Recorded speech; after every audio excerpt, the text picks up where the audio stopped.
Baik, selamat siang anak-anak. Siap. Apa kabar kalian hari ini? Baik. Ya. Oke. Baik, jadi kita bertemu lagi di pembelajaran ajaran Indonesia. Pertemuan ini, jadi tadi kita sudah melakukan doa dan mengucapkan salam. Nah, berikutnya Bapak akan mengecek dulu kehadiran kalian ya. Kira-kira ada yang tidak hadir anak? Ini lihat. Jumlahnya di sini 23 ya.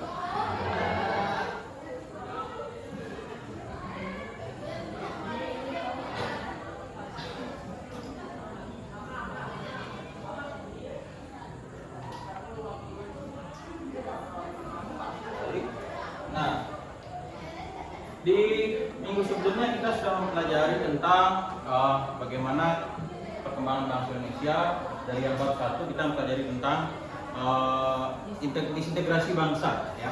Kemudian bab berikutnya kita lanjut dengan demokrasi liberal, kemudian demokrasi terpimpin.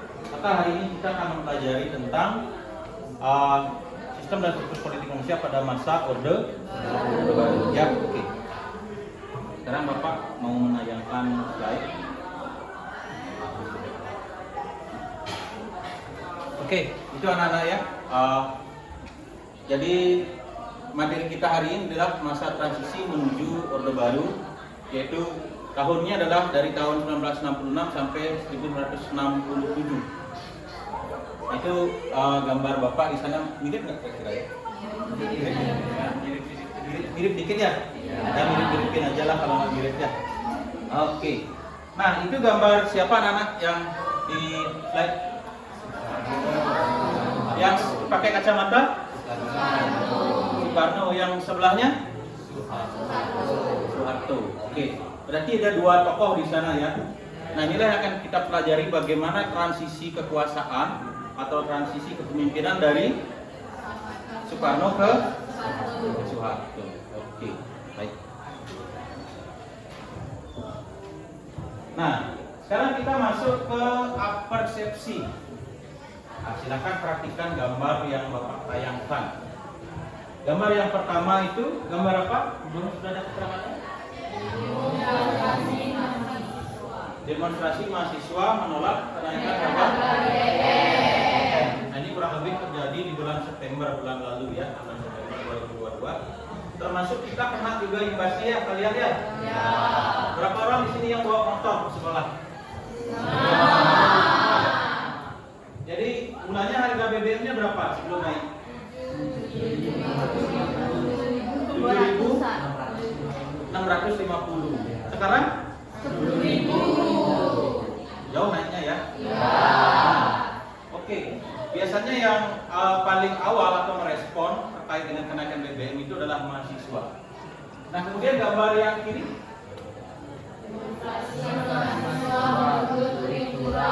Oke.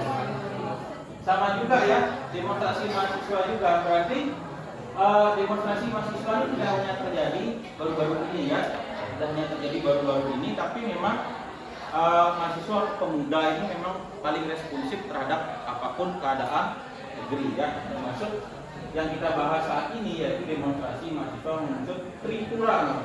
Mungkin ada yang sudah baca apa itu Tripura? Ada yang sudah baca? Tripura. Tri itu apa? 3. Cetak. Nah, sekarang turanya apa turanya? Ada yang udah baca belum? Belum ya? Oke. Jadi tri itu 3, turanya adalah tuntutan rakyat.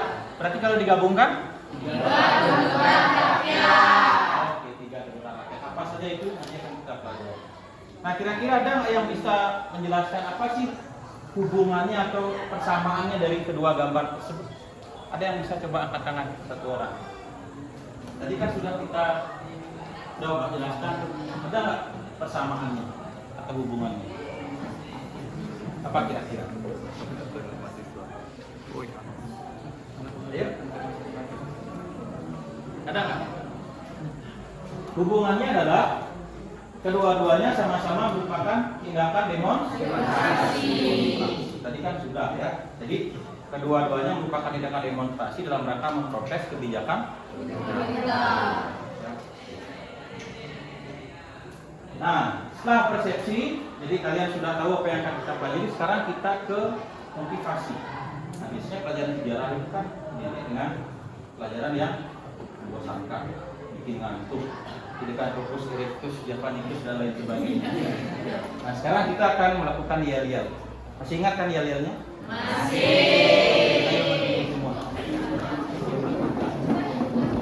Yang rada-rada lupa bisa lihat di slide ya. Kita mulai. Siap? Dengan tepukan ya seperti biasa. Hitungan Bapak. 1, 2, 3. Selamat pagi muridku. Selamat pagi Pak Guru. Bagaimana kabarmu? Sehat-sehat selalu. Mana semangatmu? Ini semangatku. Mana suaramu? Ini suaraku. Mana nyanyianmu? Ini sangat-sangat positif. Untuk belajar sejarah. Sayangi teman, hormati guru. Untuk gapai cita-citamu. Sekali lagi. Ini sangat-sangat positif. Untuk belajar sejarah. Sayangi teman, hormati guru. Untuk gapai cita-citamu. Terus siap. Siap, siap, siap.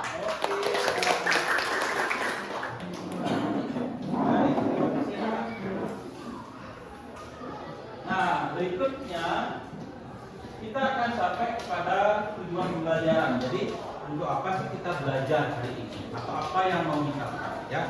Nah, di sana sudah Bapak tayangkan ada 7, di mana 5-nya itu adalah tujuan pembelajaran kognitif atau pengetahuan yang nanti akan kita tes dalam post test atau tes di akhir pelajaran. Sedangkan yang 6 dan 7 ini adalah tujuan pembelajaran keterampilan. Jadi nanti tujuan pembelajaran ini dicapai dalam pengerjaan LK ya yang sudah Bapak siapkan. Nah, kemudian pendekatan model dan metode pembelajaran. Nah, ini penting anak-anak. Jadi seperti apa kegiatan pembelajaran kita hari ini? Pendekatannya adalah namanya TPACK. Pernah dengar nggak? TPACK.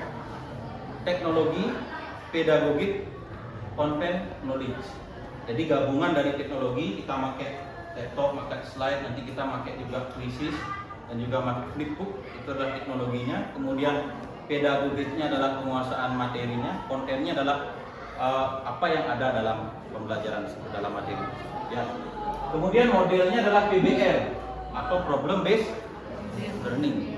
Artinya pembelajaran kita berbasis masalah.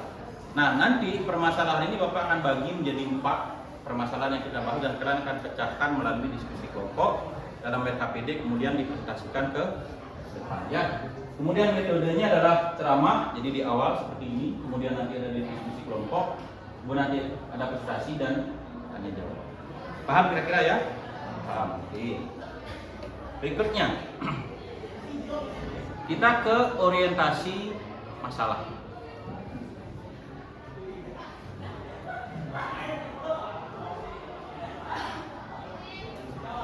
Terdengar anak-anak?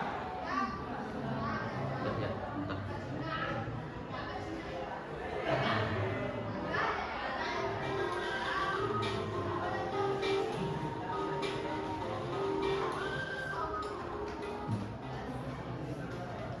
Oke.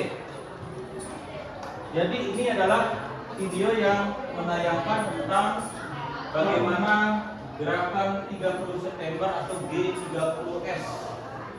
Tahu ya, G30S kita kan sudah bahas di bab 1. Nah, G30S ini membuat reaksi dari rakyat karena ternyata Soekarno sebagai presiden tidak menemukan penyelesaian yang sesuai dengan kehendak rakyat. Maka rakyat kemudian turun dalam demonstrasi yang tadi gambarnya Bapak tayangkan di awal, yang disebut dengan Tribura. Ya, jadi ini adalah suasana bagaimana masyarakat, mahasiswa dan elemen-elemen masyarakat lainnya menyampaikan tuntutannya melalui Tritura. Nah di sana ada kapi, ada double P ya kapinya, ada kapi yang pelajar, ada guru, ada sarjana, aksi wanita, kawi, dan aksi guru. Nah ini, jadi bisa dibayangkan bagaimana chaosnya atau kacaunya kejadian di Jakarta. Ya. Nah, silakan disimak dulu sebentar. Nanti Bapak minta satu atau dua orang menyampaikan tanggapannya terkait video, ya.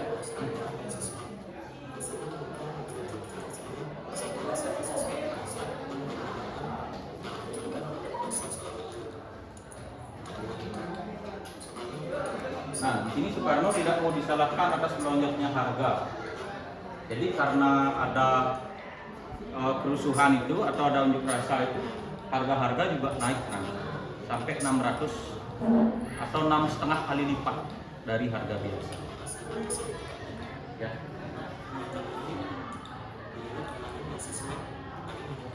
Ya. Baik. Silakan kalau ada yang mau menyampaikan tanggapan dari video ini.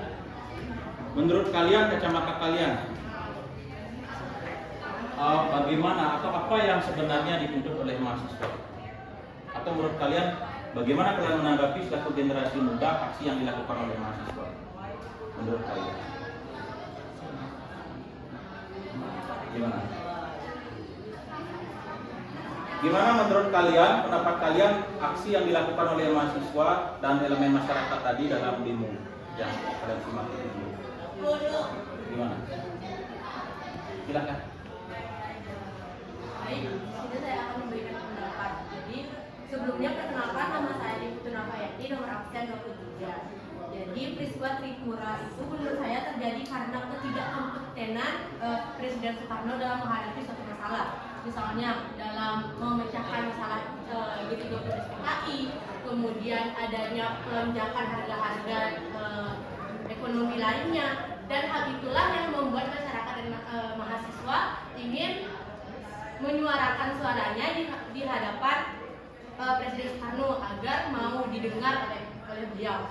Tetapi Presiden Soekarno hanya tidak mau disalahkan, bahkan Presiden Soekarno malah menyalahkan kembali personal-personal yang melakukan demonstrasi. Oke, bagus sekali, berikan tepuk tangan dulu. Jadi itu ya, permasalahan yang terjadi di masa tersebut adalah bagaimana Presiden Soekarno tidak menemukan penyelesaian yang diinginkan oleh rakyat terkait dengan peristiwa G30 SPKI yang merembet ke lonjaknya harga tadi.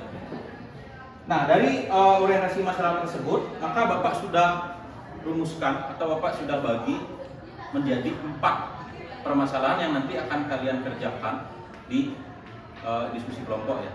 Jadi masalah yang pertama terkait dengan video tadi, kelompok 1 akan membahas tentang bagaimana sih kaitan antara G30S yang terjadi tanggal 30 September 1965 dengan adanya Tripura, 3 tuntutan rakyat yang tadi di video itu. Nah, kemudian kelompok 2 akan membahas tentang apa sih arti penting dari aksi-aksi Tripura tersebut. Jadi apa arti penting dari demonstrasi yang dilakukan oleh mahasiswa yang disebut dengan Tripura? Apakah itu berakibat atau berefek besar nantinya ke depan, ataukah hanya sekedar lewat saja? Nah, itu akan dipecahkan oleh kelompok 2.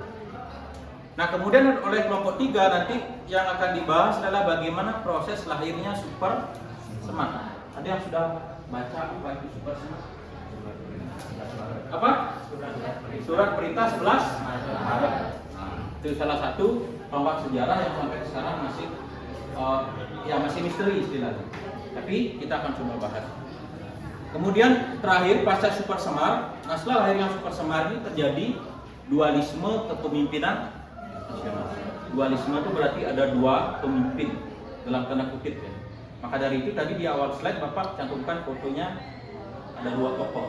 Nah 2 tokoh itulah yang nantinya akan mengalami dualisme. Artinya kedua-duanya menjadi pemimpin negara dalam ya. Nah itu terjadi selama 1 tahun yaitu tahun 1966 dan 1967.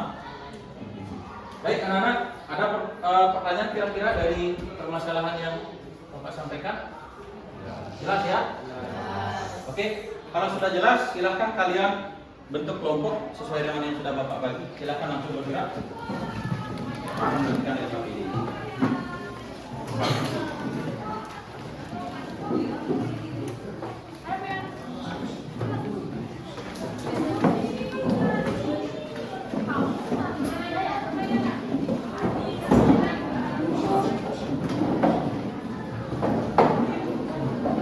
Ingat, semuanya bawa ini ya, HP-nya. Oke.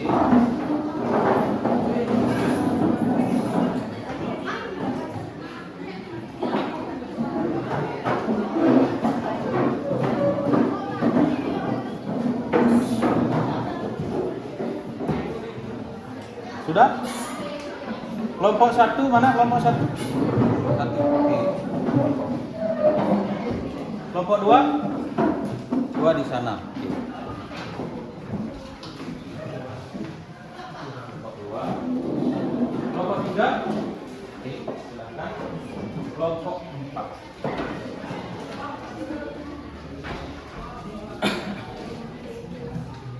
Oke, anak-anak, langkah-langkahnya bagaimana? Yang pertama, bentuk 4 kelompok.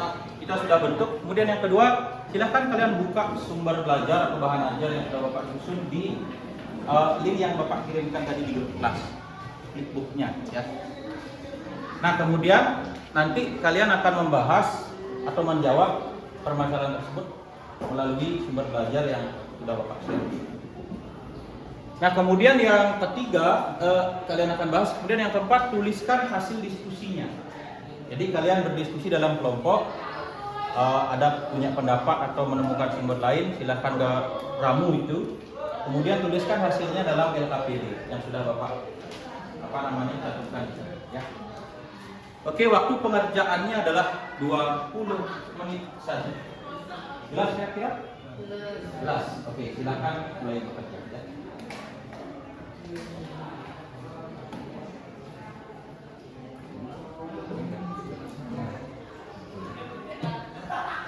Kelompok satu.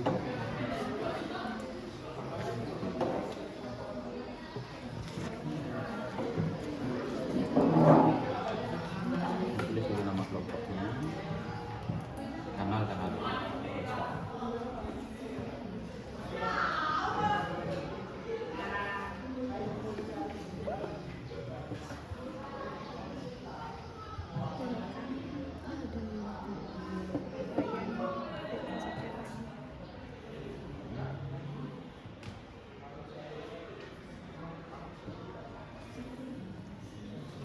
Belum ada permasalahan ya?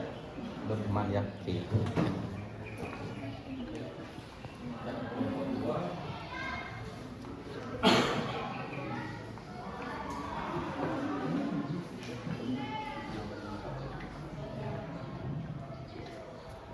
Oke, ada ini kira-kira ada hambatan?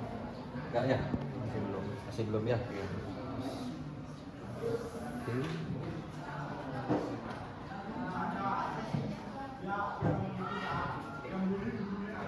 Untuk kelompok berikutnya.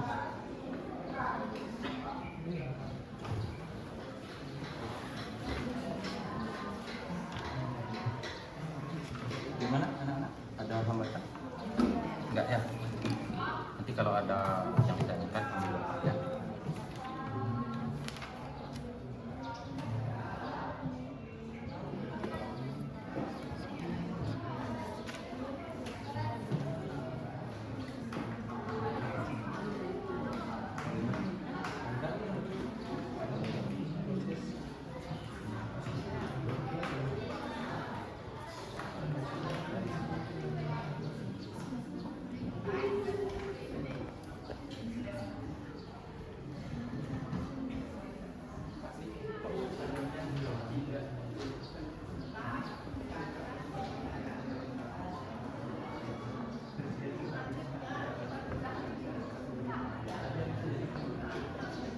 Iya, karena ada super semar itu.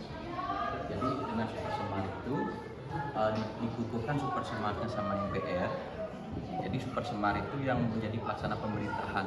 Makanya dualisme dia. Presiden Soekarno-nya masih jadi presiden, tapi pemerintahannya yang mengendalikan adalah Soeharto sebagai pengemban Super Semar. Oh, berarti Super Semar itu kayak melemahkan kepemimpinannya. Betul, betul, itu kuncinya. Padahal sebenarnya Super Semar itu dikeluarkan Soekarno bukan untuk tindakan politik, tapi untuk memulihkan keamanan. Nah, disinilah cerdiknya Soeharto memanfaatkan. Itu jadi Super Semar ini yang menjadi melemahkan posisinya Soeharto. Mau dicabut dia di sidang MPRS, keburu dikukuhkan sama MPRS. Jadi tidak bisa cabut lagi.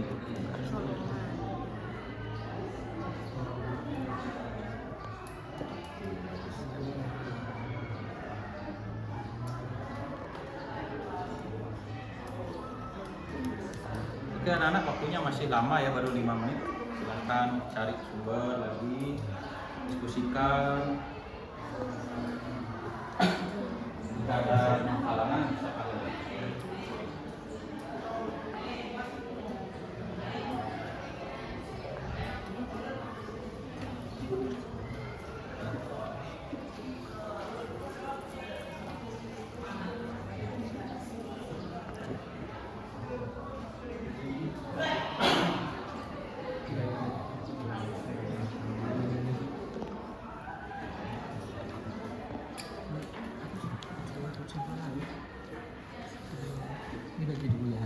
Oke anak, jadi Bapak juga ada penilaian diskusi kelompok ya sebagai dalam proses keterampilan. Jadi Bapak akan melihat individu kalian bagaimana kontribusi kalian dalam kelompok. Nanti ada juga penilaian presentasinya per kelompok.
Berapa?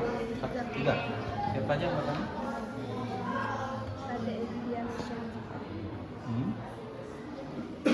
ada Nata, Ion Jordi, Ion. Komang, Oh iya. Terus? Tira, Kedut Tira, Adek Selain, Ayu Arimina.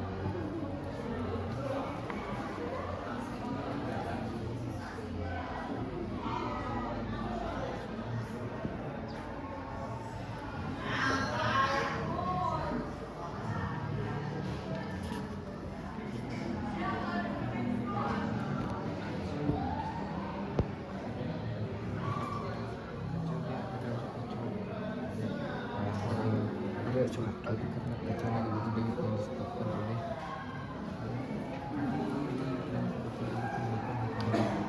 pokok ekonomi bakal dari munculnya tritura merupakan cikal bakal manusia menurut pandangan latar belakang munculnya latar belakang itu dari latar belakang cikal bakal munculnya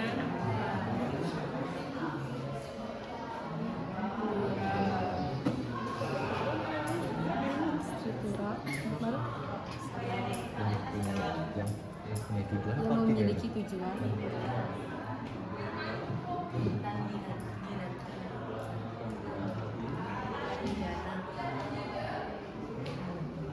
Siapa lagi satu?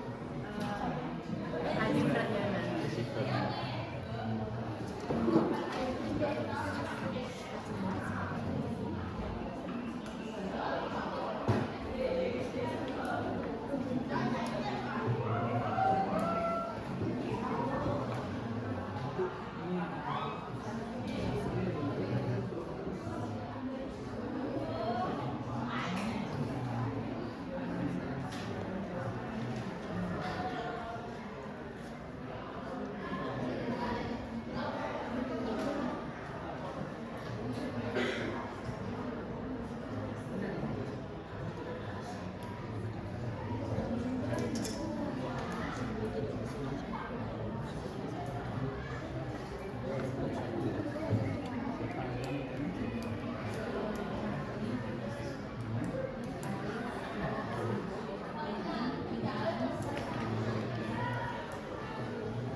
Kira waktunya 10 menit lagi ya.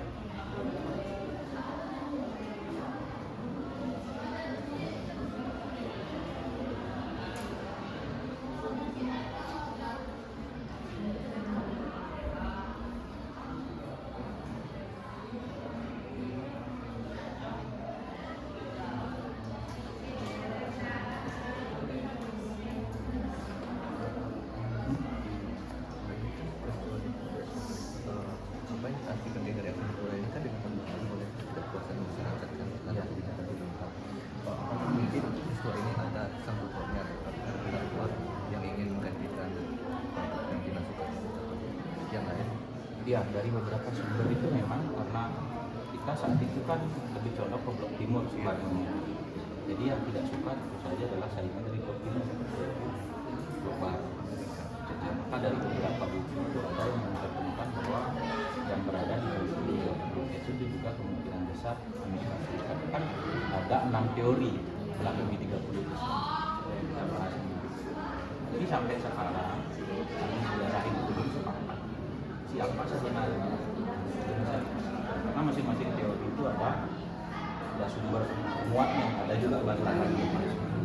Tapi dari segi logika, kita sebagai orang sejarah boleh-boleh saja memandang dari berbagai segi. Jadi akan muat apa logika. Kalau tadi yang dari blok barat logikanya ya kita cenderung mempersimpit. Jadi blok barat tentu kesempatan karena Indonesia ini kalau sampai di negara komunis mereka rugi di blok barat. Bisa masuk sama itu nggak usah di depan boleh dengar.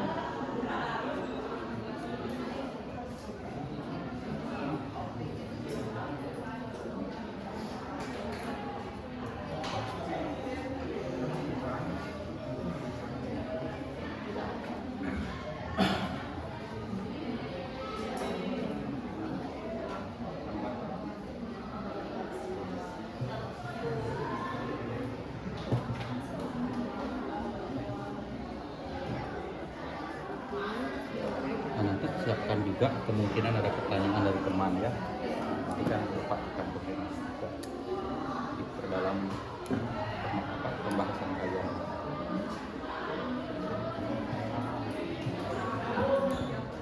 Tapi kalau bisa kalian bisa satu pertanyaan lebih kelompok.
menyampaikan tuturan, yaitu ini aja.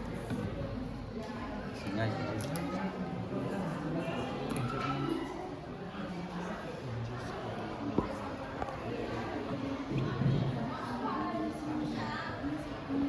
Oke, anak tinggal 5 menit lagi.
Oke anak-anak, waktunya sudah habis, Bapak hitung mundur ya. Silahkan begitu hitungan 1 semuanya sudah tidak ada yang bekerja dan LKPD-nya diukur dulu Bapak ya.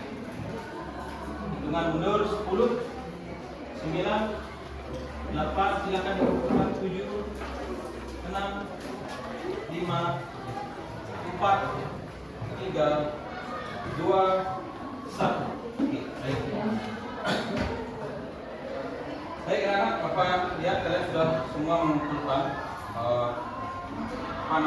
KPD-nya dengan baik dan tepat waktu ya. Untuk sekarang kita akan menuju ke presentasi. Nah, jadi bagaimana aturan mainnya presentasinya? Nah, itu dia. Tata cara presentasi, jadi masing-masing kelompok diberi alokasi waktu presentasi 10 menit untuk memaparkan apa yang sudah kalian kerjakan. Semua anggota kelompok presentasi di depan kelas. Nah, nanti setelah kalian memaparkan akan ada sesi tanya jawab karena waktunya 10 menit, mungkin maksimal 2 penanya saja dari kelompok lain ya. Kemudian silahkan dikonfirmasi nanti. Kemudian yang ketiga adalah, nah tadi Bapak bilang ada penilaian kelompok. Tadi Bapak sudah nilai proses pembuatannya. Nanti saat presentasi juga ada penilaian. Jadi penilaiannya berdasarkan keaktifan dari kelompok kalian, siapa yang menjawab. Kalau didominasi oleh 1-2 orang, beda nilainya dengan kalian menjawabnya dibagi ya. Artinya semua dapat bersuara. Bobot pertanyaan bagi yang bertanya dan bobot jawaban, serta performance kalian di depan, apakah grogi ataukah mampu menguasai yang ditulis tadi. Yang paham kira-kira ya? Paham. Oke, kita mulai ya. Baik, semuanya bersiap. Kita mulai dari kelompok 1. Kelompok 1 adalah kelompok yang membahas tentang apa hubungan antara atau kaitan antara peristiwa G30S dengan Tripura. Persilakan kelompok 1 untuk maju ke depan. Berikan tepuk tangan dulu untuk kelompok 1.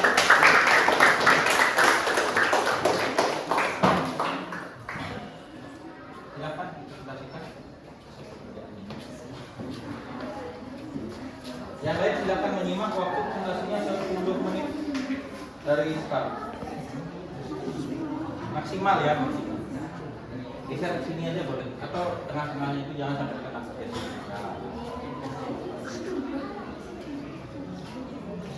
Pangan jadi umat. Om Swastiastu. Sebelumnya saya ucapkan terima kasih kepada Bapak yang telah memberikan waktu kepada kelompok kami untuk mempresentasikan hasil diskusi yang telah kami lakukan tadi. Sebelumnya izinkanlah kami memperkenalkan diri terlebih dahulu. Perkenalkan, saya Niputu Mani Arisan Juwani, absen 22, dan di sebelah kiri saya. Perkenalkan, nama saya Gede Aris Kencana Anandra, nomor absen 2. Perkenalkan, nama saya Nikadek Meidiani, nomor absen 16. Perkenalkan, nama saya Nikadek Seladianti, nomor absen 16. Perkenalkan, nama saya Nikoma Iliana, nomor absen 19. Langsung saja pertanyaannya akan dibacakan oleh rekan saya Meidian.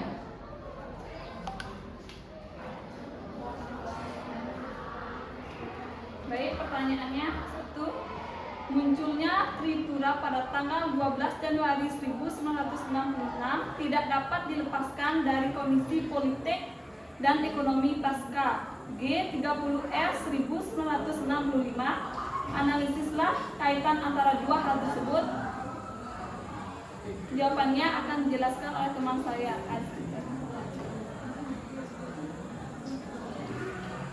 Silakan.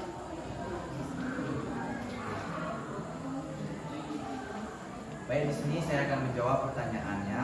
Jadi kaitan antara peristiwa G30S 1965 dengan Tripura, yaitu karena adanya penculikan 7 perwira tinggi TNI Angkatan Darat pada 30 September 1965 oleh Resimen 1 Pasukan Jakra Birawa yang memunculkan tuduhan bahwa PKI sebagai dalang dari peristiwa tersebut, dan ditambah kondisi ekonomi nasional yang semakin terpuruk dengan adanya inflasi mencapai 65% yang membuat harga barang naik drastis. Nah, hal tersebut menimbulkan rasa tidak percaya kepada pemerintah dengan munculnya ketidakpuasan rakyat. Nah, rasa ketidakpuasan rakyat terhadap pemerintah melahirkan Tripura atau 3 tuntutan rakyat. Nah, pada tanggal 12 Januari 1966, isi dari Tripura itu yaitu yang pertama, pembubaran PKI. Yang kedua, pembersihan kabinet dari unsur-unsur G30S PKI. Yang ketiga, penurunan harga dan perbaikan ekonomi. Sekian dari saya, dan ada pun kesimpulan. Sekian hasil diskusi dari kami. Kali ini kami akan membuka sesi pertanyaan. Untuk itu dipersilakan kepada teman-teman. Silakan kalau ada yang bertanya ya. Silakan kelompok langsung ini. Baik, terima kasih atas kesempatan yang telah diberikan kepada saya. Kali ini saya ingin bertanya kepada kelompok 1 terkait dengan kaitan peristiwa G30S PKI dengan Tripura. Tadi kan dijelaskan ada mengenai devaluasi sebesar 650% kalau nggak salah. Memang apa hubungannya peristiwa G30S PKI dengan devaluasi tersebut? Tolong dijelaskan kelompok 1. Apa hubungannya antara G30S dengan inflasi sebesar 650%? Benar Bapak tanya dulu, tahu inflasi? Perubahan nilai mata uang. Naik apa turun kalau inflasi? Berarti kalau inflasi 650%, harga barangnya jadi gimana? Harga barangnya naik. Kan nilai uang turun, nilai barang naik. Kan itu hukum ekonominya kan? Nah Bapak berikan clue nih. Ekonomi itu atau harga barang itu biasanya terkait dengan keamanan atau tidak? Ada hubungannya nggak dengan keamanan? Nah bisa nggak kalian merangkai jawaban dari itu Bapak? Pas lagi 30S, keadaan kita aman apa tidak saat ini? Maka wajar atau tidak terjadi inflasi kira-kira? Silakan. Nanti Bapak berikan konfirmasi lagi. Silakan dari kalian ya. Atau dari di luar kelompok boleh juga kalau ada yang menemukan. Apa hubungannya antara G30S dengan turunnya mata uang atau inflasi 650%? Berarti 6,5 kali lipat harga barang itu naik. Misalkan bensin yang mulanya harganya 5.000 menjadi kali 6 30.000, setengah berarti 32.500 dari yang semula harga 5.000. Tuh. Apa? Bagaimana? Oke, ya. Baik. Kalau gitu nanti Bapak konfirmasi ya. Ya kita ya, mana ya? Oke. Yang lain ada pertanyaan lagi? Tidak? Oke. Baik. Nah, Bapak konfirmasi dulu menjawab pertanyaan dari Tabona tadi. Apa hubungannya antara G30S dengan inflasi? Pertama, G30S itu terjadi tanggal 30 September 65 itu disinyalir dilakukan oleh pasukan Resimen Cakrabirawa. Sekarang namanya Pas Pampres. Dulu namanya Resimen Cakrabirawa sebelum ada Pas Pampres. Pas Pampres itu kan berarti adalah pasukan yang bertugas mengawal presiden dan keluarganya kan. Nah, itu memunculkan tuduhan bahwa Resimen 1 Cakrabirawa atau Pas Pampres ini disusupi oleh PKI. Sehingga muncullah tuntutan di rakyat banyak bahwa PKI lah pelakunya G30S ini. Sehingga banyak muncul tuntutan-tuntutan, muncul demonstrasi, kemudian banyak aksi-aksi sepihak di daerah yang membuat keadaan menjadi tidak aman kan? Tidak aman. Karena tidak aman, berpengaruh nggak ke kondisi ekonomi? Mau nggak orang berbisnis di tempat yang tidak aman? Pasti tidak kan? Sehingga produsen menarik sebagian besar barangnya, sehingga barangnya jarang, tapi uangnya banyak. Akhirnya gimana? Uang banyak, barang sedikit. Harga barangnya naik apa turun? Nah itu logikanya, ya. Itu hubungannya. Kenapa antara G30S itu menyebabkan inflasi. Jadi dengan tingkat keamanan yang sangat buruk atau tidak kondusif, maka harga barang menjadi naik. Ya, oke. Baik, terima kasih. Kelompok 1 silakan ditutup sebelah sini. Silakan. Sekian dari kami. Apabila ada kata-kata yang salah, mohon dimaafkan. Akhir kata kami ucapkan Pramu Santi. Oh, Santi, Santi, Santi. Oh, oke, berikan tepuk tangan untuk kelompok.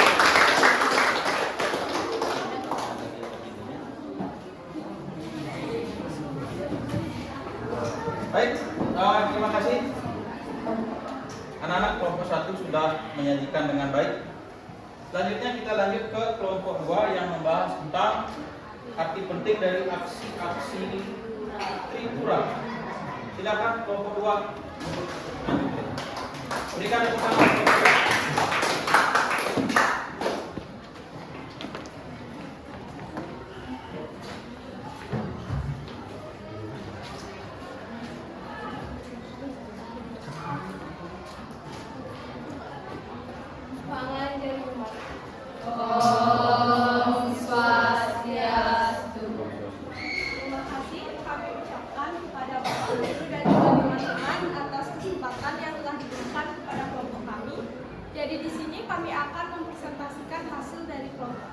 Sebelumnya, izinkan kami memperkenalkan diri terlebih dahulu.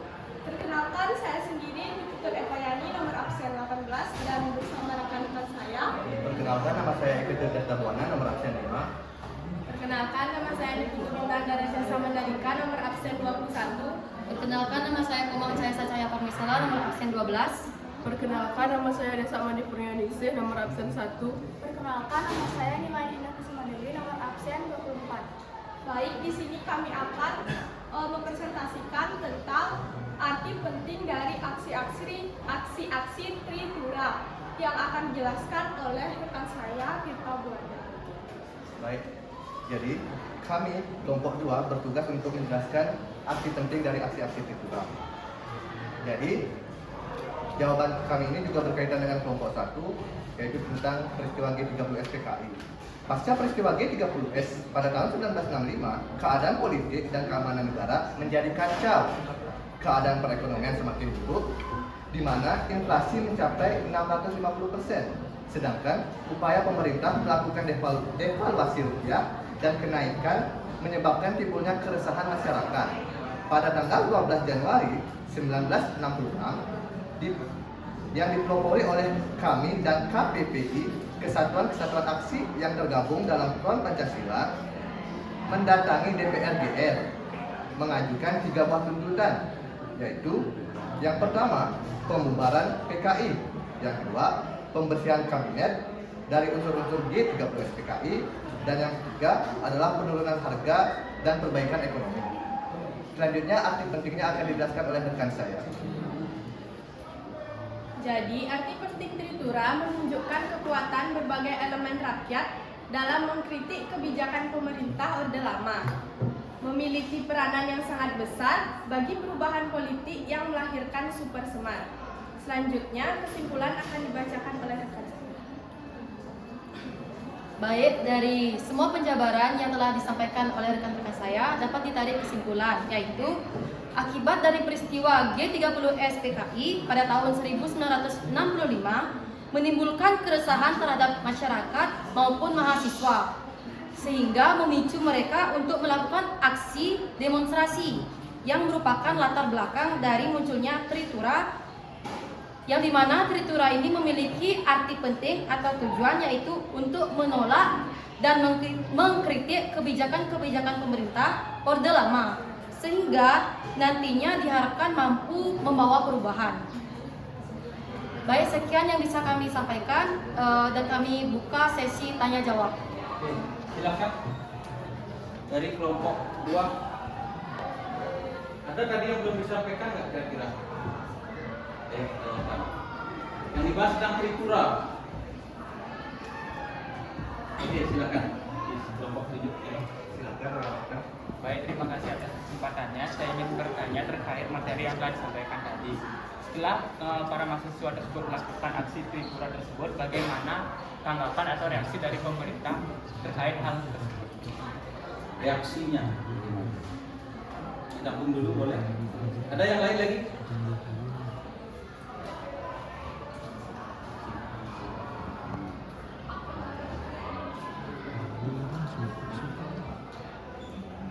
Ada? Oke, kalau tidak ada silakan kelompok. Baik, terima kasih atas pertanyaan yang telah disampaikan oleh WNJ Setiawadi. Pertanyaannya cukup menarik, adalah bagaimana tanggapan pemerintah terkait dengan peristiwa Tritura ini. Yang pertama jelas pemerintah itu mengalami kekacauan.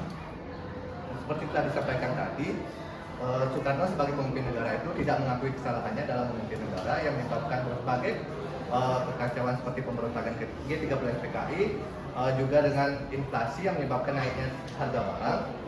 Nah, hal-hal ini memicu berbagai tindakan, salah satunya adalah pembubaran kami, yaitu salah satu anggota dari Front Pancasila yang telah saya sebutkan tadi.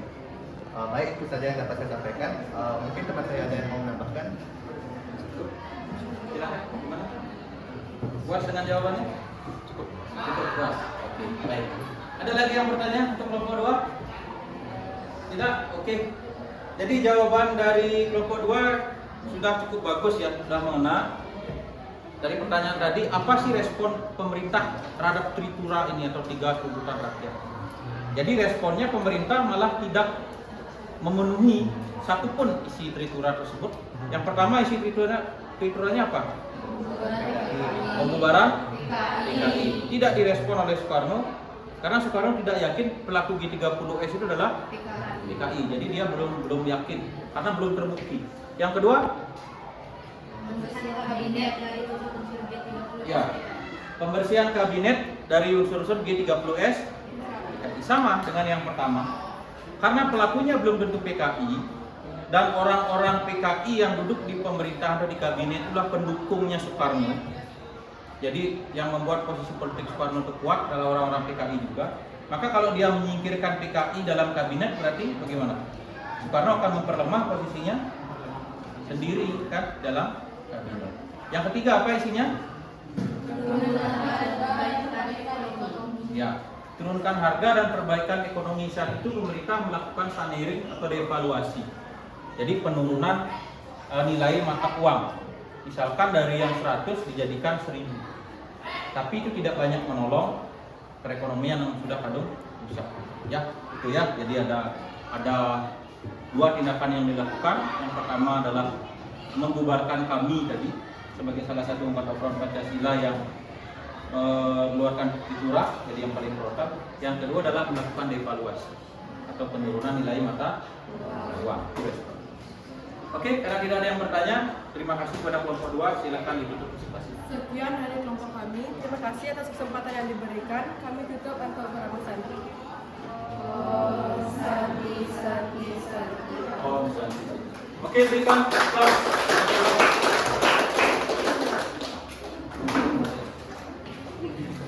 Baik, giliran selanjutnya adalah kelompok 3 yang akan mempresentasikan tentang proses lahirnya Super Smart. Silakan kelompok 3.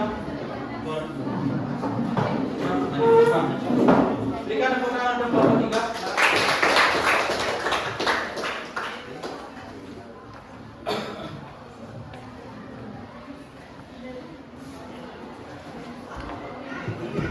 Panganjaliumat.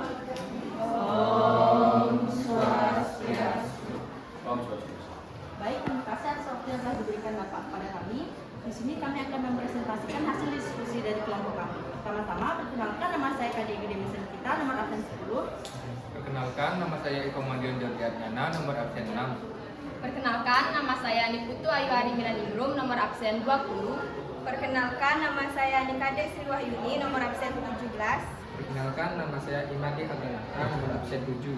Perkenalkan, nama saya Tutwira, nomor absen 11. Baik, di sini kami akan menjelaskan proses lahirnya Surat Perintah 11 Maret. Akan disampaikan oleh teman saya. Proses lahirnya surat perintah pemerintah 11 Maret yaitu yang pertama, sidang kabinet 100 menteri yang diboikot demonstran dan pasukan tanpa identitas di sekitar Istana Merdeka. Yang kedua, Presiden Soekarno bersama Waperdam 1 dan 3 meninggalkan Istana Merdeka menuju Bogor. Yang ketiga, 3 perwira tinggi TNI Angkatan Darat yaitu Muhammad Yusuf, Amir Mahmud, dan Basuki Rahmat menganggap ke Istana Bogor menyampaikan pesan Letjen Soeharto kepada Presiden. Yang keempat, penyusun naskah surat perintah oleh Dr. Leimena, Brigjen Sabur, Muhammad Yusuf, Amir Mahmud, dan Basuki Rahmat. Dan yang kelima, Presiden menandatangani dan menerbitkan Super Smart atau Surat Pemerintah 11 Maret pada 11 Maret 1966 dengan Letjen Soeharto sebagai pengembang Super Smart. Dan baik, kesimpulan akan dijelaskan oleh teman saya.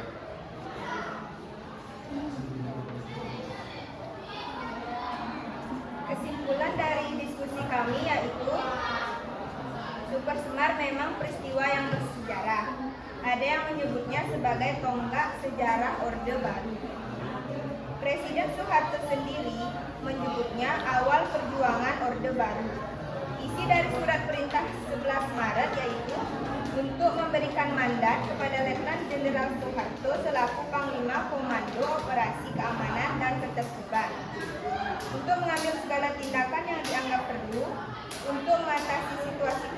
keamanan dan kestabilan pemerintah yang buruk pada masa pembersihan setelah terjadinya G30S atau Gerakan 30 September.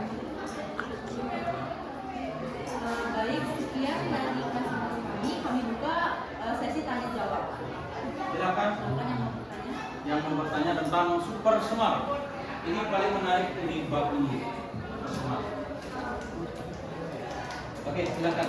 Baik, terima kasih atas waktu dan kesempatan yang telah diberikan kepada saya. Saya akan mengajukan sebuah pertanyaan, yaitu apa saja faktor-faktor yang melatar belakangi munculnya super smart?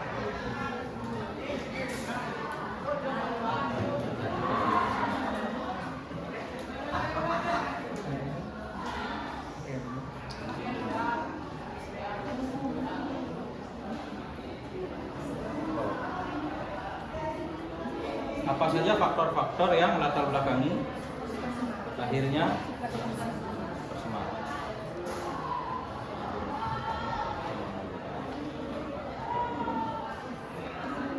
Baik, di sini saya akan menjawabnya. Presiden Soekarno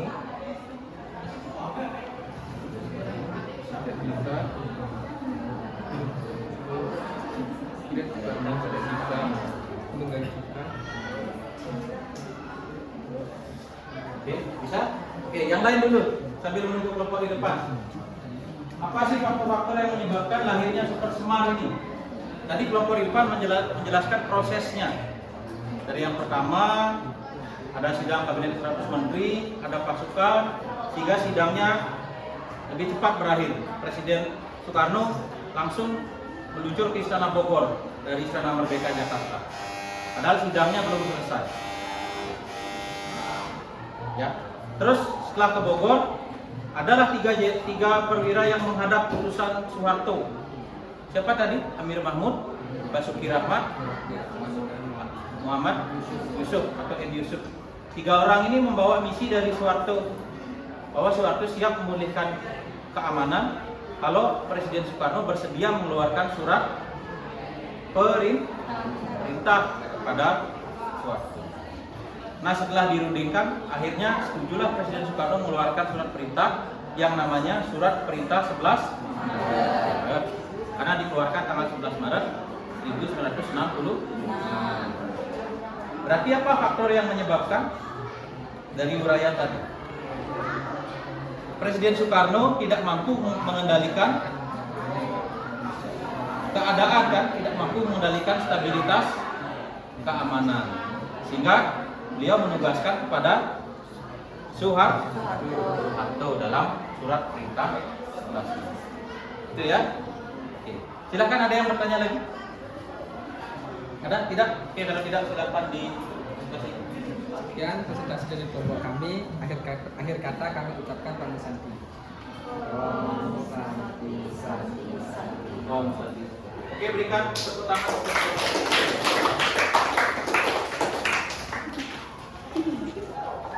Baik, yang terakhir adalah kelompok 4 yang membahas tentang bentuk dualisme kepemimpinan. Silakan kelompok 4 untuk maju ke depan.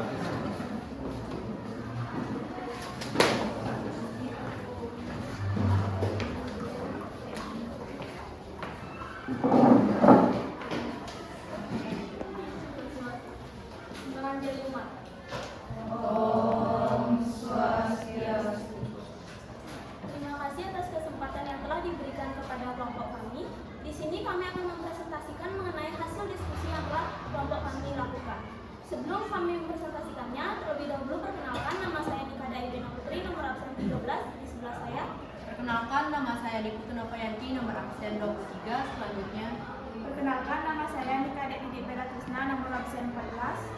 Perkenalkan, nama saya Iwayan Eka Satyawadi, nomor absen 9. Perkenalkan, nama saya Putu Intan Widanti, nomor absen 25. Perkenalkan, nama saya Ibu Dwadi Pratjana, nomor absen 8.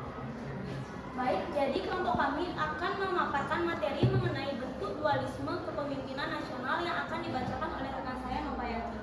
baik, terima kasih atas kesempatan yang telah diberikan kepada saya. Jadi, di sini saya akan membacakan hasil diskusi yang telah kami lakukan. bentuk dualisme kepemimpinan. Setelah ditunjuk sebagai pengemban super smart, posisi Soeharto semakin kuat secara politik yang membuatnya melakukan tindakan politik yaitu membubarkan PKI dan ormas-ormasnya, menangkap 15 menteri yang diduga terlibat PKI, dan menangkap anggota DPR GR dan MPRS yang diduga komunis, dan terlibat G30S 1965. MPRS kemudian mengukuhkan Super Smart sebagai tag MPRS nomor 9/MPRS/1966 sehingga tidak bisa dicabut oleh Presiden Soekarno. Selanjutnya akan dibacakan oleh rekan saya Didik Bella. Baik, di sini saya akan melanjutkan mengenai materi bentuk dualisme kepemimpinan. Atas restu MPRS, Soeharto membentuk kabinet Ampera, di mana Soekarno sebagai pemimpinan kabinet dan Soeharto sebagai presidium kabinet. Dualisme kepemimpinan nasional baru berakhir setelah pada 12 Maret 1967 Jenderal Soeharto dilantik menjadi pejabat presiden oleh Ketua MPRS. Jenderal Abdul Haris Nasution setahun menjabat sebagai presiden. Soeharto dikukuhkan menjadi Presiden RI dalam sidang umum kelima MPRS tanggal 27 Maret 1968 melalui Tap MPRS nomor 54/MPRS/1968. Selanjutnya kesimpulan akan dibacakan oleh rekan saya. Baik, kesimpulan yang dapat diambil dari pemaparan tadi bahwa penunjukan Soeharto sebagai pengemban Super Smart ini akan menyebabkan terjadinya dualisme kepemimpinan, di mana Soekarno sebagai pemimpin pemerintahan dan Soeharto sebagai pelaksana dari pemerintahan tersebut. Dualisme kepemimpinan ini akan berakhir ketika hingga pada tanggal 12 Maret di mana Soeharto dilantik menjadi Presiden Republik Indonesia oleh Ketua MPRS. Baik, itu tadi pemaparan dari kelompok kami dan kami sekarang membuka sesi tanya jawab. Oke, silakan yang lain bertanya tentang dualisme kepemimpinan nasional. Oke, silakan ditunjuk Desa. Baik, silakan Desa. Baik, terima kasih atas kesempatan yang diberikan kepada saya. Di sini saya mau bertanya, bagaimana pendapat kalian mengenai perbandingan antara kepemimpinan Soekarno dengan kepemimpinan SBY? Sekian, terima kasih. Pertanyaannya bagus ya. Jadi ini analisis. Menurut kalian gimana perbandingan dari kepemimpinan Presiden Soekarno dengan kepemimpinan Presiden Soeharto? Karena kalian membahas dualisme ini kan ada dua orang. Ya. Oke. Ditampung dulu boleh kalau ada yang lain bertanya.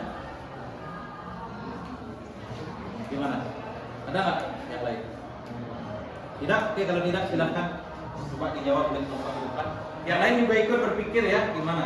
Nanti ditambahkan. Silahkan. Baik, terima kasih atas pertanyaannya Kang Ceksa. Menurut kami bahwa bagaimana perbandingan antara kepemimpinan Soeharto dan Soekarno. Jika dilihat dari tindakan-tindakan yang dilakukan oleh Soeharto dan Soekarno, terlihat bahwa Soeharto itu lebih mencerminkan orang yang lebih pemberani dan juga tegas dalam menjalankan pemerintahannya. Berbeda dengan Soeharto, orangnya adalah tokoh pemimpin yang memiliki tipe untuk berpikir terlebih dahulu atau menimbang-nimbang terlebih dahulu. Seperti dilihat bahwa ketika Soeharto diberikan mandat untuk memegang Super Smart tersebut, beliau tanpa berpikir panjang untuk menangkap para oknum-oknum yang diduga sebagai yang terlibat dalam G30 SPKI. Berbeda dengan Soekarno, beliau lebih banyak menimbang-nimbang terlebih dahulu sebelum melakukan tindakan. Jadi kesimpulannya bahwa perbandingannya itu bahwa Soekarno dan Soeharto lebih memiliki keberanian dan lebih tegas dalam memimpin, berbeda dengan Soekarno yang lebih banyak berpikir terlebih dahulu dalam melakukan tindakannya. Oke, bagus sekali. Jadi dilihat dari kacamata di peristiwa dualisme ya, sesuai dengan yang kalian bahas. Kalau Soekarno merespon Trikura itu tidak langsung direspon dengan bubarkan PKI, tangkap orang-orang PKI dan sebagainya. Jadi beliau masih menimbang-nimbang atau masih mencari bukti kuat dulu sebelum melakukan tindakan yang ekstrim atau kebijakan yang ekstrim. Tapi ketika Soeharto kemudian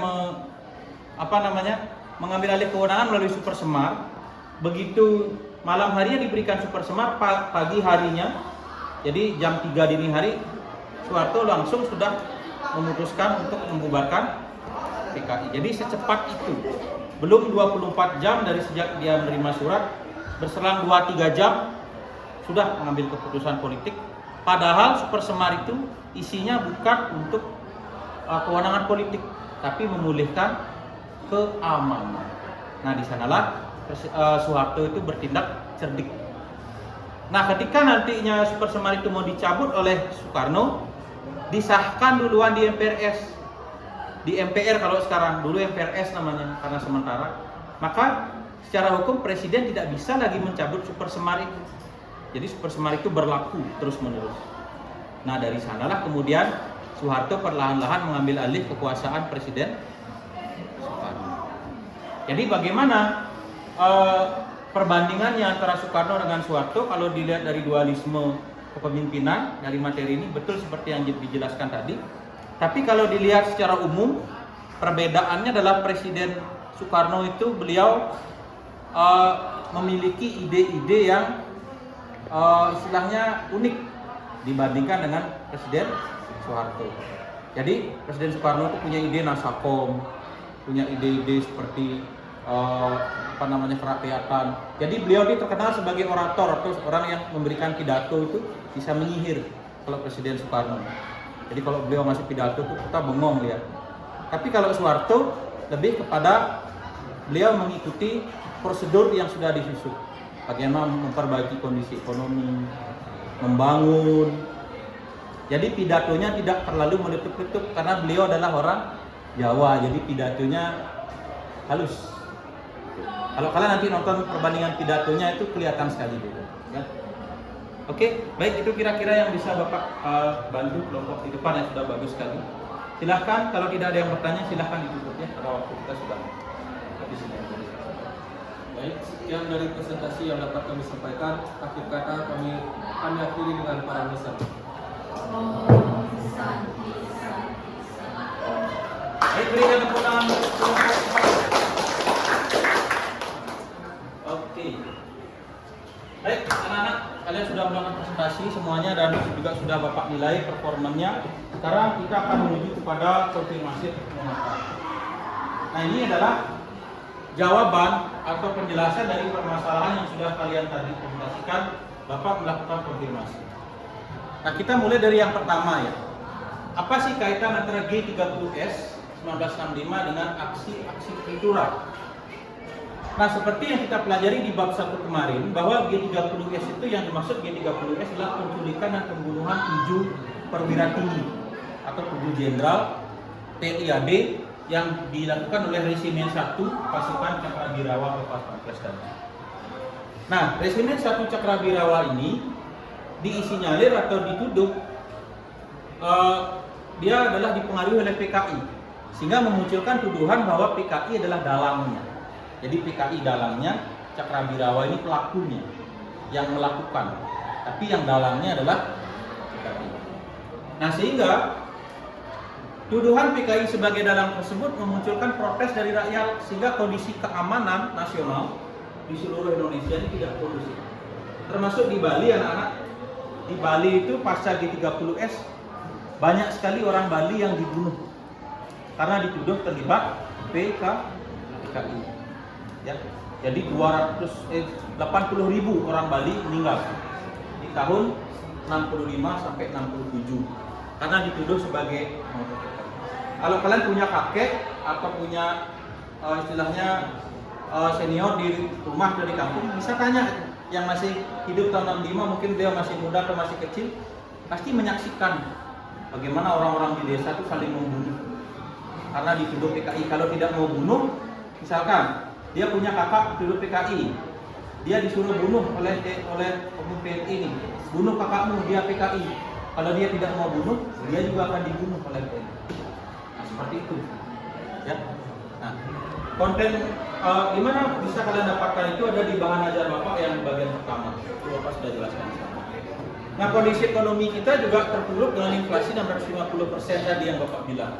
Sehingga muncul rasa tidak puasa rakyat terhadap pemerintah yang melahirkan Tripura. Jadi G30S ini menjadi awal dari keluarnya Tripura, menjadi awal penyebab, ya. Itu yang pertama. Nah, nanti penting aksi-aksi Tripura tadi sudah dijelaskan, sudah masuk penjelasannya. Bapak highlight yang paragraf paling bawah. Jadi Tripura ini adalah arti pentingnya menunjukkan bahwa rakyat itu memiliki kekuatan untuk mengkritik. Nah, inilah yang disebut dengan demokrasi. Bahwa pemerintahan tinggi atau kewenangan tinggi itu berada di tangan rakyat. Kalau ada pemerintah yang kebijakannya tidak pro rakyat, berhak untuk diprotes. Nah, sehingga Tripura ini memiliki peranan yang sangat besar bagi perubahan politik yang nantinya akan melahirkan Super Semar. Nah, proses lahirnya Super Semar sendiri seperti apa? Tadi sudah dijelaskan oleh kelompok 3 bahwa diawali dari sidang kabinet 100 menteri, kemudian ada pasukan tanpa identitas di sekitar istana. Jadi ada pasukan atau tentara, tapi tanpa tanda pengenal yang meneror sidang kabinet. Sehingga itu yang membuat Presiden Soekarno bersama wakil Perdana Menteri 1 dan 3 itu kabur meninggalkan Istana Merdeka ke Istana Bogor dengan helikopter. Jadi kabur lewat udara. Karena di sekitar istana itu sudah berjaga pasukan tanpa nama atau pasukan ilegal. Yang setelah dikonfirmasi ternyata itu adalah pasukan RPKAD atau sekarang disebut dengan Kopassus. Kops pasukan khusus. Dulu namanya RPKAD. Berarti ada persaingan di dalam TNI pada masa itu. Nah, kemudian jadi kondisi keamanan keselamatan Presiden terancam bahaya, maka muncullah 3 perwira tinggi TNI AD yang Bapak jelaskan tadi. Sebagai utusan Soeharto menyampaikan bahwa Soeharto bisa memulihkan keamanan asalkan Soeharto diberikan surat perintah. Awalnya menolak nih Presiden, tapi kemudian karena kedudukannya terdesak, takut kondisi keamanan lebih parah lagi, maka Presiden mengeluarkan atau menerbitkan Super Semar dengan Soeharto sebagai pengemban Super Semar. Jadi dipercayakan. Nah, dualisme kepemimpinan nasional itu tadi tindakan Soeharto setelah menerima Super Semar itu ada 3 ya, tadi sudah dijelaskan. Kemudian, nah ini yang di poin 3, di mana MPRS membentuk Kabinet Ampera. Soekarno sebagai presiden pimpinan kabinet, tapi Soeharto sebagai presidium kabinet. Berarti kedudukan antara Soekarno dan Soeharto setara, sama-sama pemimpin kabinet. Nah, agar tidak aneh nampaknya atau kelihatannya, maka diberikan istilah presidium kabinet. Jadi posisinya tetap Soekarno yang paling atas, Soeharto baru kabinet. Tapi pelaksanaan pemerintahannya sehari-hari dipegang oleh Soeharto.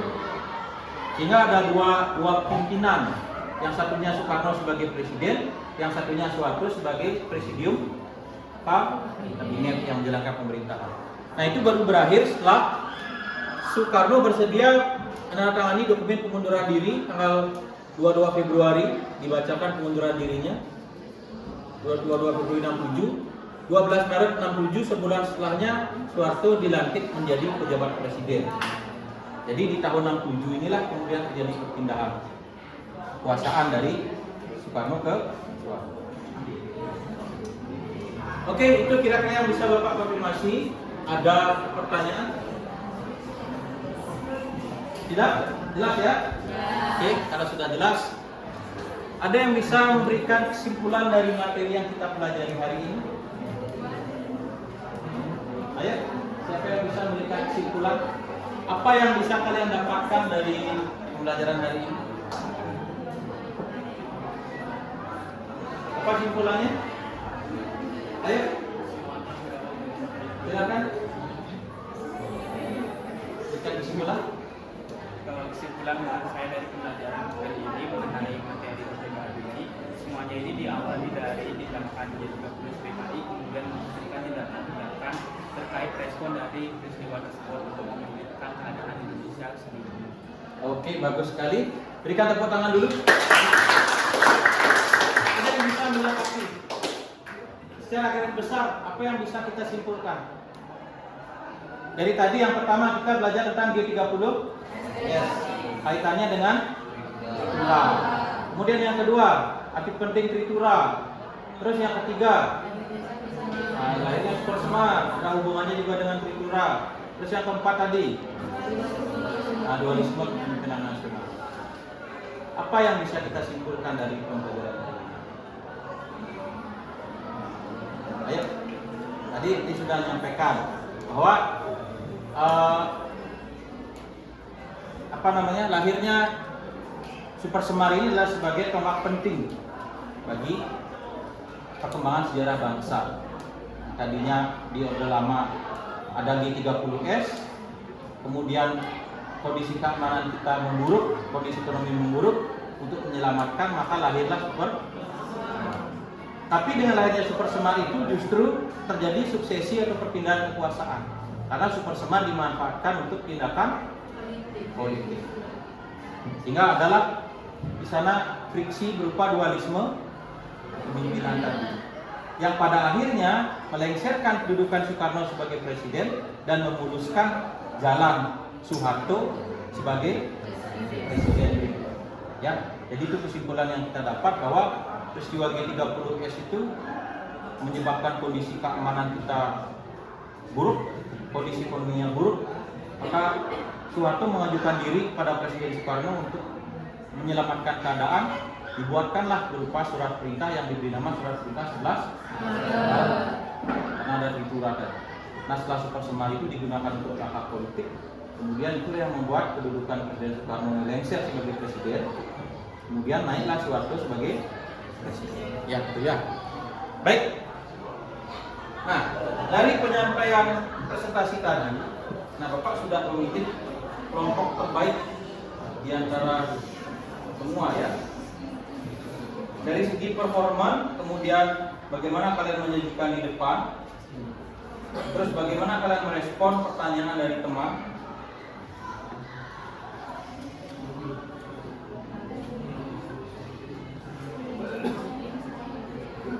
Kelompok terbaik pada pertemuan kali ini adalah jatuh pada kelompok yang membahas tentang arti penting tritura. Kelompok berapa?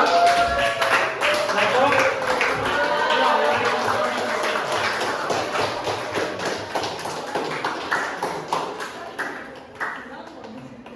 hadiahnya nanti diambil setelah jam kita berakhir ya. Baik, selamat kepada kelompok 2. Kelompok lain di pertemuan berikutnya kita masih ada 3 pertemuan lagi. Silahkan lebih memacu diri ya. Nanti kita akan rolling lagi kelompoknya. Baik, berikutnya kita ke refleksi pembelajaran. Bapak akan bagikan nanti lembar refleksi apa yang kurang di pembelajaran hari ini. Tentunya banyak sekali karena seperti yang Bapak bilang tadi di awal ya, kalian bisa menyampaikan saran, kritik, masukan kepada Bapak tentang apa yang harus Bapak perbaiki di pembelajaran ini sehingga pembelajaran berikutnya lebih baik. Ya, silakan nanti diisi, Bapak akan bagikan. Kemudian yang paling ditunggu adalah kuis. Ya. Nah, di sini Bapak sudah siapkan kuis melalui Quizzes. Nah, silakan kalian bisa join melalui HP.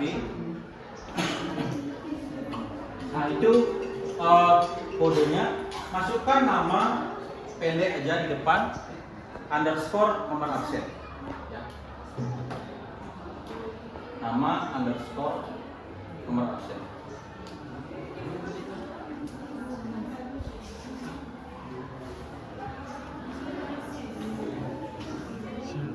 Kalau pakai Google, cek dulu joinmyquiz.com, kemudian nanti akan diarahkan ke kode gabungnya. Atau kalau sudah kalian punya Quizzes aplikasinya, tinggal ketik aja kodenya.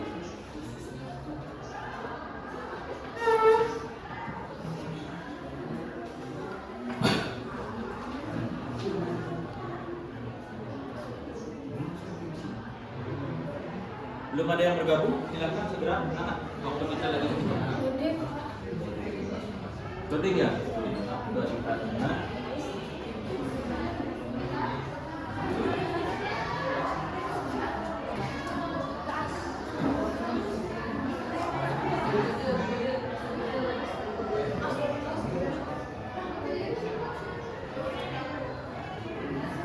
Kodenya, oh ya kodenya sebentar. 90097. 90097. Oke, sudah 3 orang yang join.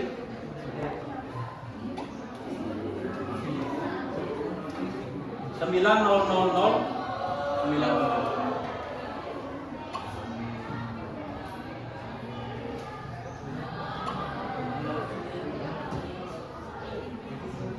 Orang. Ayo anak, percepat waktu kita cuma 6 menit.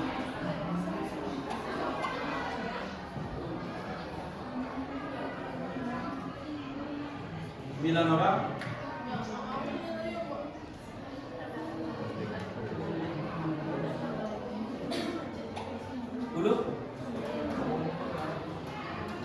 Ayo semua 12, 13, 10 orang lagi.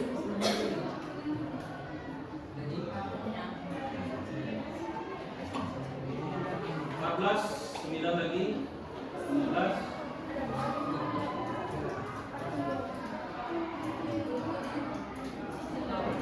90097.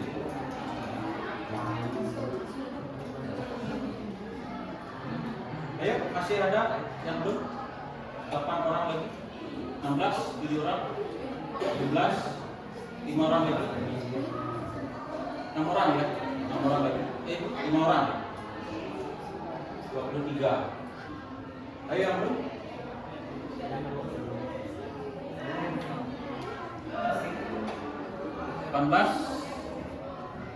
Kalau yang belum dibantu ya, teman yang sudah bantu, teman yang sudah bisa.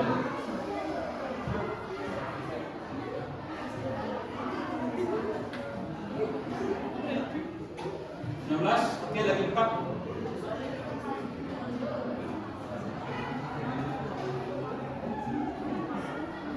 Siapa yang belum bisa login? Angkat tangan coba. 1, 2, 3. Gimana?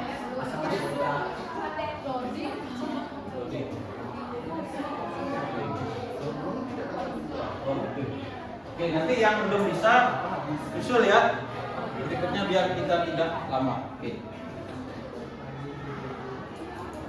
Nah, inilah salah satu kendalanya kalau kita pakai Quizzes, ini membutuhkan koneksi yang Oke, anak-anak, kita mulai ya. Hitungan Bapak yang belum bisa nanti setelah pelajaran berakhir boleh ya. Oke. Bapak hitung 3, 2, 1 mulai. Silahkan dikerjakan. Satu soal itu maksimal 30 detik.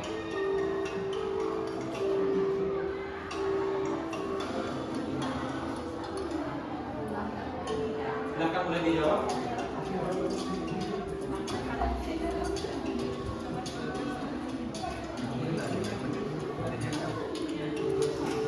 Oke, Komandan Jambi dan Bintang sementara memimpin.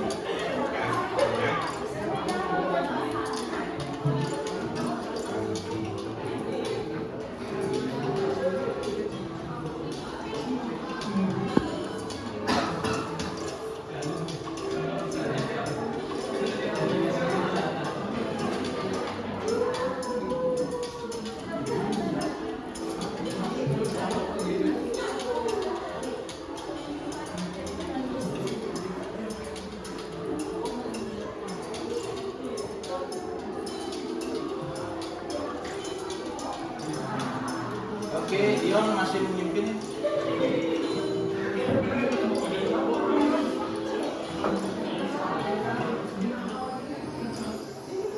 Oke, Dion, Bintang Darah, Desa, Transek. Oke, Dion masih memimpin itu ya.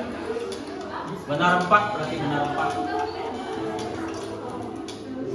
Halo, masa ada yang betul semua nih? Ayo.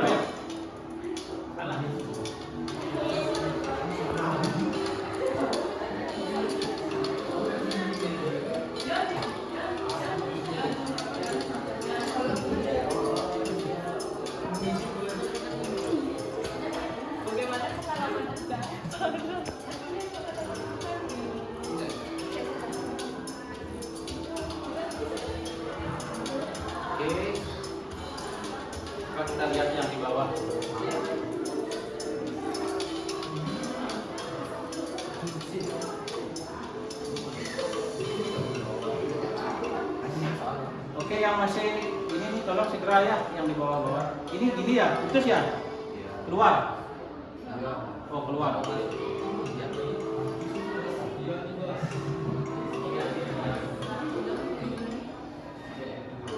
Oke, berarti nanti minggu depan kita pakai Google Form aja kalau gitu.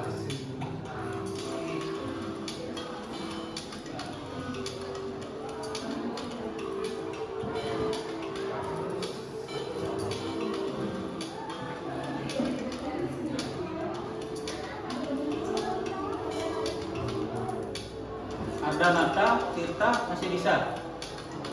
Bisa, belum?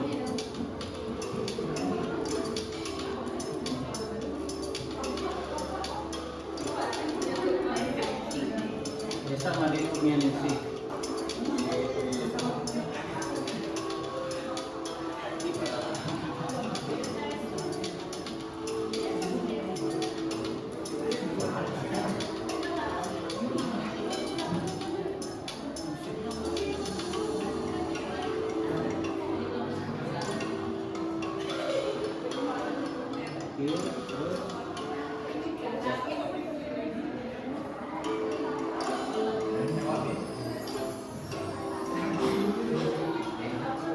Oke, yang belum dipercepat ya. Kita udah 12.30. Oke, jadi refleksi atau evaluasi bagi Bapak berarti ini agak riskan digunakan ya. Karena sinyalnya ya. Tapi seru ya. Oke, mudah-mudahan pertemuan berikutnya Bapak bisa sediakan lebih sinyal.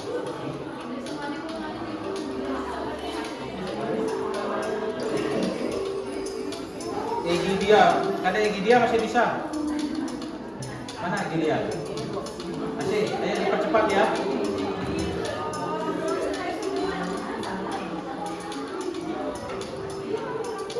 Ada Sri Wahyuni, Sela, percepat ya anak ya.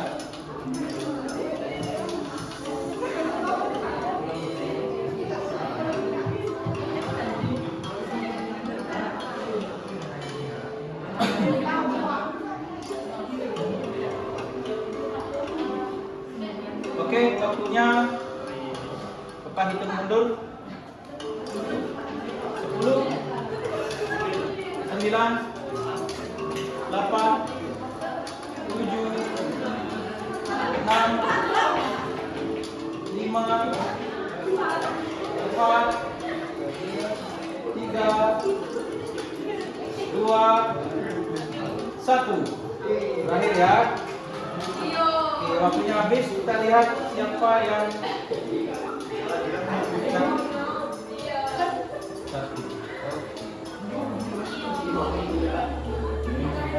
Oke, juara 3 ada Sri Wahyuni.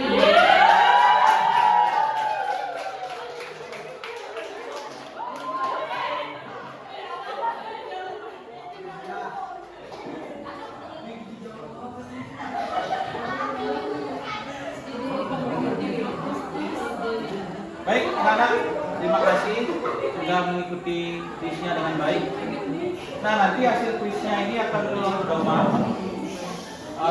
tingkat kecerdasan belajar untuk di pertemuan ini. Jadi nanti Bapak akan sampaikan hasilnya, Bapak rekap dulu hasilnya. Nanti yang tidak atau yang dapat di bawah 70 berarti harus mengikuti. Ya, nanti Bapak sampaikan. Oke, anak-anak, karena sudah semuanya tahapan pembelajaran sudah kita lalui, maka saatnya kita mengakhiri pelajaran. Terima kasih banyak atas apa yang sudah kalian lakukan hari ini. Semoga apa yang kita pelajari hari ini bisa berguna bagi kita. Baik, kita akan akhiri pembelajaran hari ini. Silakan dihadiri dengan doa. Bapak silakan berdiri. Berdiri. Sebelum kita mengakhiri pelajaran ini, mari kita berdoa untuk masing-masing berdoa online. Doa selesai. Mengaturkan para Santi. Om Santi Santi Santi Om. Oke, Bapak lupa tadi, nanti tidak lanjut pembelajaran ini, silakan kalian bikin resume ya untuk materi tadi. Oke, ya, baik. Karena sudah kita akhiri tadi dengan doa, maka Bapak mengakhiri dengan selamat siang. Siap.